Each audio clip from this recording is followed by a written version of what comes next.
Hello viewers, আসসালামু আলাইকুম। আজকে আমরা তৈরি করব হাঁসের মাংস ভুনা। তো চলুন রেসিপি ভিডিওটি শুরু করা যাক।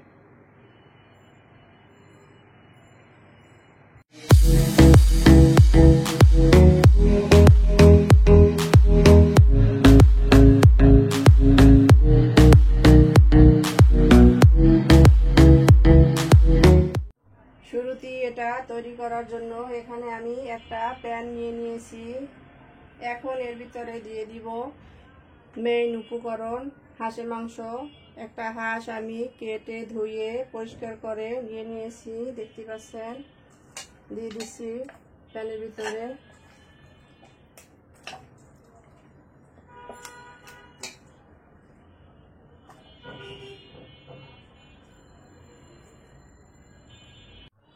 এখন এর ভিতরে দিয়ে দিচ্ছি পেঁয়াজের পেস্ট হাফ কাপ,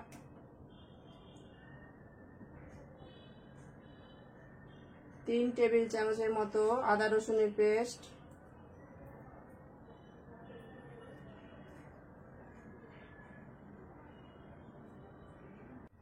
আদা রসুনের পেস্টটা অন্যান্য মাংসের চেয়ে হাঁসের মাংস একটু পরিমাণে বেশি লাগে। দিয়ে দিচ্ছি 1 টিস্পুন হলুদের গুঁড়া, 1 টিস্পুন মরিচের গুঁড়া। মরিচের গুঁড়াটা আমি আরও হাফ টিস্পুন দিয়ে দিলাম। এটা আপনারা আপনাদের স্বাদ বুঝে দিয়ে দিবেন। ধনিয়ার গুঁড়ো দিয়ে দিলাম 1.5 টিস্পুন।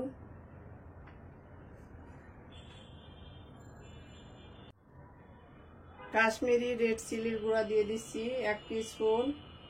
এটাতে সুন্দর একটা কালার আসবে। হাঁসের মাংসটা সাধারণত রান্না করলে একটু কালচেটে হয়, এটা দিলে অনেকটা ভালো আসবে। গোলমরিচের গুঁড়া দিয়ে দিচ্ছি 1 টিস্পুন। আমি এখানে কালো গোলমরিচের গুঁড়া দিছি, আপনারা চাইলে সাদাটাও দিতে পারেন। এখানে নিয়ে নিয়েছি 2টা তেজপাতা ছিঁড়ে, 6-7 টুকরা দারুচিনি, 7-8টা এলাচ থেতো করে নিয়েছি, 8-10টা লবঙ্গ, এগুলো দিয়ে দিচ্ছি।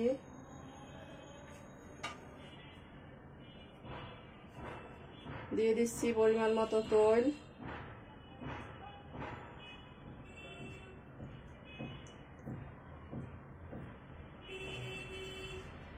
তেলটা আপনারা আপনাদের রুচি মতো দিয়ে দিবেন। দিয়ে দিচ্ছি কুচি করা পেঁয়াজ হাফ কাপের মতো।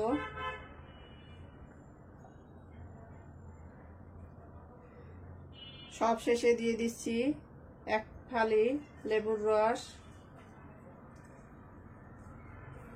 লেবুর রসটা দিলে হাঁসের যে একটা গন্ধ থাকে সেটা দূর হবে।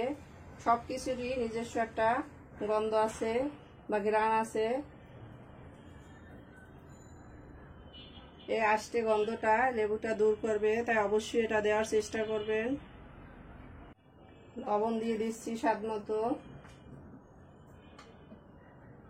এখন আমি এগুলোকে একত্রে ম্যারিনেট করে নিব।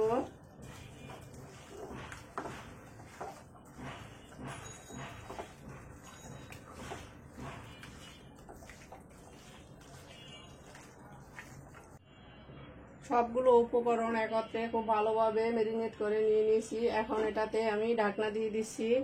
এটা 10 মিনিট রেস্টে রেখে দেব। তো ফিরে আসছি 10 মিনিট পরে। ফিরে এলাম 10 মিনিট পরে, ঢাকনাটা তুলে নিচ্ছি। আমি এখন চুলাটাকে জ্বালিয়ে দিচ্ছি।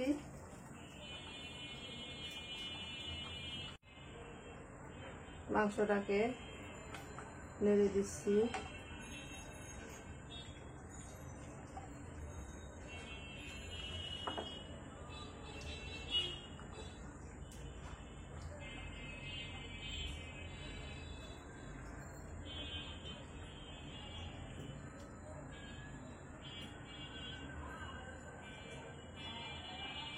এখন এটাকে ঢাকনা দিয়ে 5 মিনিট হাই হিটে জাল করব। তো ফিরে আসছি 5 মিনিট পরে। ফিরে এলাম 5 মিনিট পরে, ঢাকনাটা তুলে নিচ্ছি। দেখতে পাচ্ছেন মাংসটা থেকে পানি ছেড়ে দিয়েছে।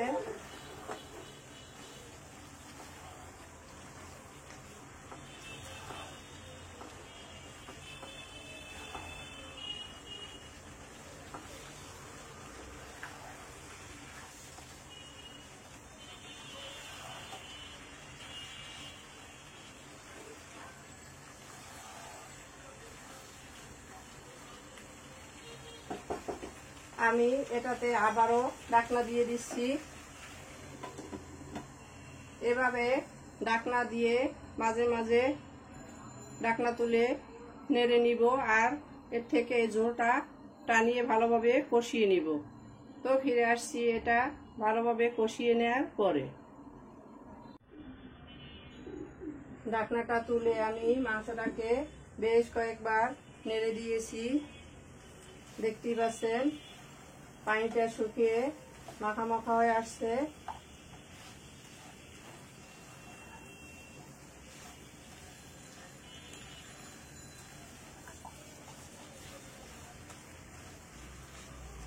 আমি এর ভিতরে এখন হাত পাপের মতো পানি দিয়ে দিচ্ছি। এটাকে আরো ভালো করে কষিয়ে নিব। মানে এই পানিটা যতক্ষণ পর্যন্ত শুকিয়ে না আসবে ততক্ষণ আমি এটাকে আরো কষিয়ে নিব।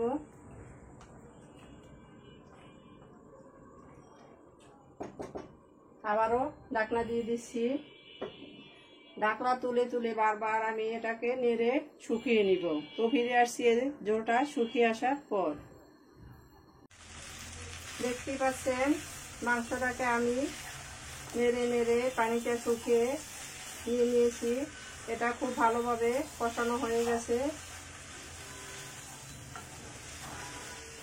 এখন আমি এটা ভালোভাবে সেদ্ধ হওয়ার জন্য দিয়ে দিব কিছুটা পানি।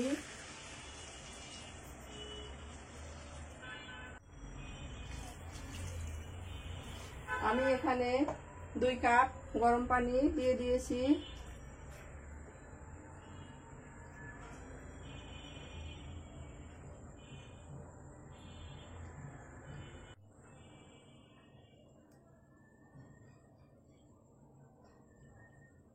মাংস রান্নার ক্ষেত্রে অবশ্যই গরম পানি দেওয়ার চেষ্টা করবেন, এতে করে এর স্বাদটা ভালো থাকে। এখন আমি এটাকে ঢাকনা দিয়ে রাখবো যতক্ষণ পর্যন্ত না এটা ভালোভাবে সিদ্ধ হয়। তো ফিরে আসছি এটা ভালোভাবে সিদ্ধ হওয়ার পরে। ঢাকনাটা তুলে নিচ্ছি। দেখতেই পাচ্ছেন আমাদের হাঁসের মাংস মোটামুটি রেডি। মাংসের ঝোলটাও টেনে এসেছে, খুব ভালোভাবে সিদ্ধ হয়েছে। এখন আমি এর ভিতরে দিয়ে দিচ্ছি 2 কাঁচামরিচ। এর থেকে কোনো প্রকার জাল বের হবে না, কিন্তু খুব সুন্দর একটা স্মেল বের হবে। দিয়ে দিচ্ছি ভাজা জিরের গুঁড়া 1 টিস্পুন।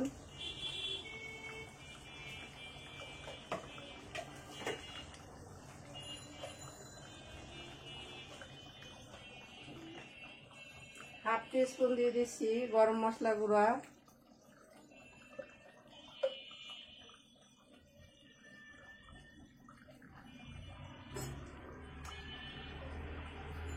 এখন আমি এটাকে ঢাকনা দিয়ে আরো 2 মিনিট জাল করে নিব। তো ফিরে আসছি 2 মিনিট পরে।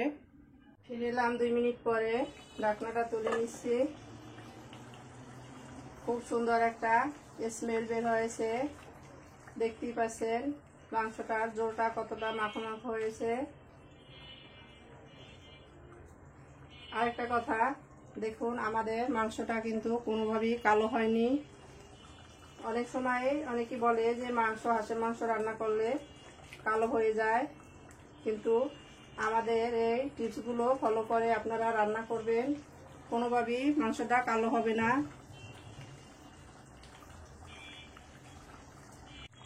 আমি এটাকে খুব কাছ থেকে দেখিয়ে দিচ্ছি। দেখতেই পাচ্ছেন এর কালারটা কিছুটা দেশি মুরগির মতোই আছে।